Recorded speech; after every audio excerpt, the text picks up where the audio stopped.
familia, ya estamos con ustedes nuevamente para seguir adelante con el repaso de la lección de Escuela Sabática a través de Conexión 7 Radio, tu señal de esperanza, con el grupo Yelscan. Vamos a empezar con la lección, el título de la iglesia. Eclesía, que tiene unión de dos palabras, de dos términos, ek y eclesía. A su vez, la palabra es interesante por la conjugación de las dos partes de esa palabra, que significa uno llamar y otro salir de. Significa que las personas que conforman la iglesia de Dios en esta tierra son personas llamadas a salir del mundo para congregarse en un lugar, llamados para ser parte del cuerpo de Cristo. Nosotros tendemos a confundir iglesia, a veces decimos vamos a ir a la iglesia. En realidad deberíamos decir vamos a ir al templo, porque la iglesia es el conjunto de hermanos, de personas que han sido llamadas por el Señor para salir. Especialmente esta mención de Jesús, especialmente cuando Jesús se refirió a sus discípulos en San Juan capítulo 17, versículos 20 y 21.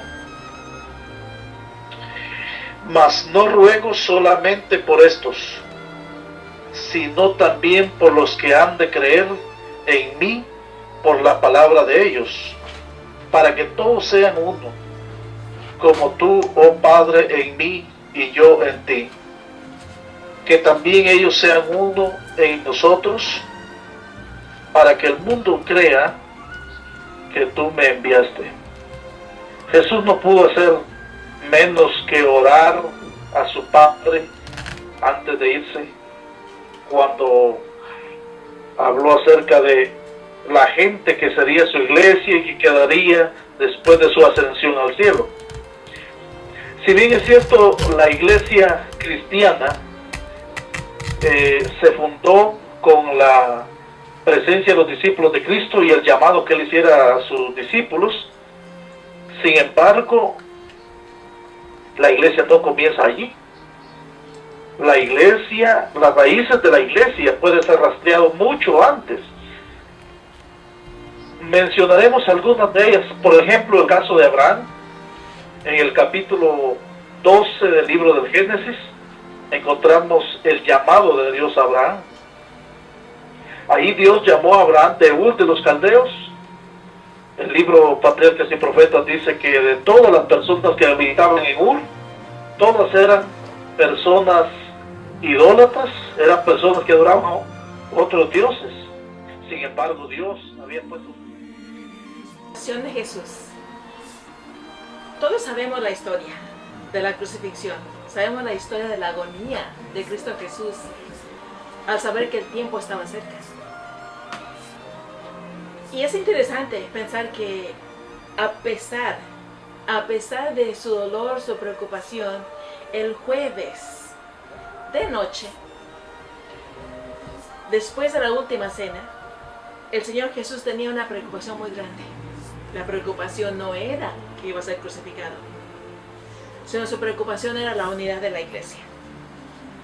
Jesús se detuvo y oró por él mismo, por sus discípulos y por todos los que más tarde habrían de conocer el Evangelio. Él oraba por el pueblo, por todos aquellos que creían en el Evangelio. Su preocupación era que la iglesia estuviera unida para que así pudiera predicar el Evangelio en todo el mundo, para que así la gente pudiera creer que somos sus discípulos. Si vemos en San Juan 17, 21 al 23, dice así: para que todos sean una cosa como tú, oh Padre, en mí y yo en ti, que también ellos sean en nosotros una cosa, para que el mundo crea que tú me enviaste. Y seguía orando: y yo, la gloria que me diste, les he dado, para que sean una cosa como también nosotros somos una cosa, yo y ellos, y tú en mí, para que sean consumadamente una cosa, y que el mundo conozca que tú me enviaste, y que los has amado, como también a mí me has amado. Padre, aquellos que me has dado, quiero que donde yo estoy, ellos también estén conmigo, para que vean mi gloria y que me has dado, por cuanto me has amado desde antes de la constitución del mundo. ¿Cuál era la oración de Cristo Jesús? No solamente oraba por la unidad del pueblo, no solamente oraba por la unidad de la iglesia, sino que oraba también para que todos nosotros, los creyentes de los últimos tiempos, también oremos. El presente, el pasado y el futuro. Él estaba consciente de su unidad que iba a haber en los tiempos finales de la historia de la iglesia cristiana. Y Él nos dio estos versículos especialmente para que nosotros entendamos qué tan importante es la unidad, y especialmente en la iglesia. Nosotros sabemos que en cualquier otra clase de grupos, ya sea de cualquier cosa, si no hay unidad, no hay una forma de llegar a sus objetivos.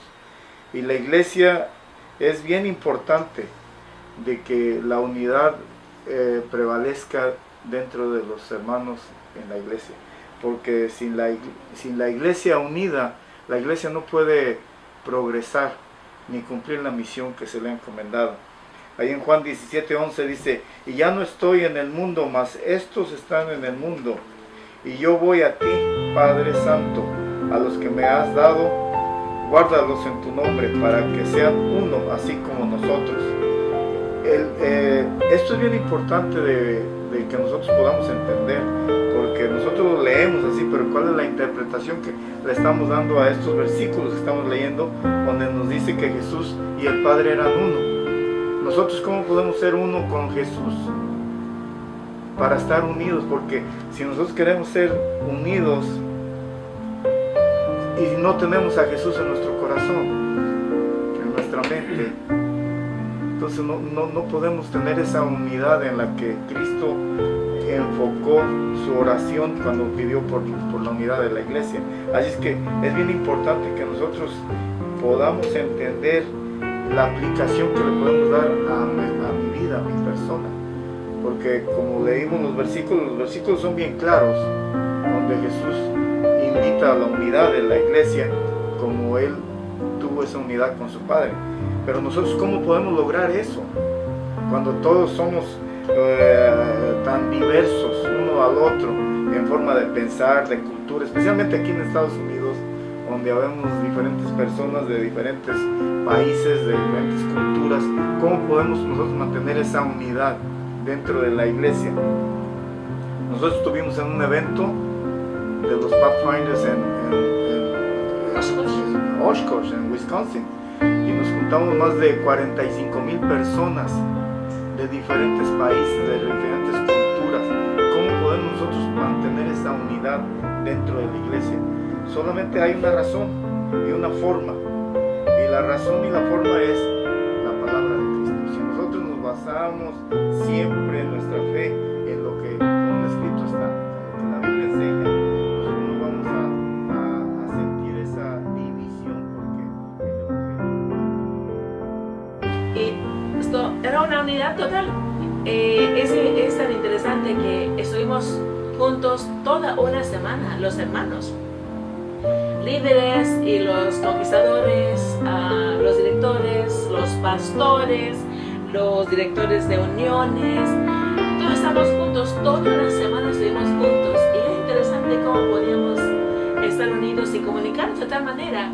Había los japoneses, como estaban los hermanos coreanos, como estaban los hermanos africanos, los afroamericanos, los hermanos de Samoa, todos diferentes lenguajes. Era hermoso. Todos podíamos hablar y todos caminábamos todos nuestro Padre que moras en el cielo, santificado y alabado sea tu nombre. gracias. Muchas gracias te damos, Señor, por esta hermosa lección, porque nos has recordado pasos que tenemos que seguir. Ya lo conocíamos, ya lo sabíamos, algunos de nosotros, pero se nos había pasado quizás, y ahora tú nos recuerdas lo importante de ser una iglesia de tal fundamento que es Cristo Jesús.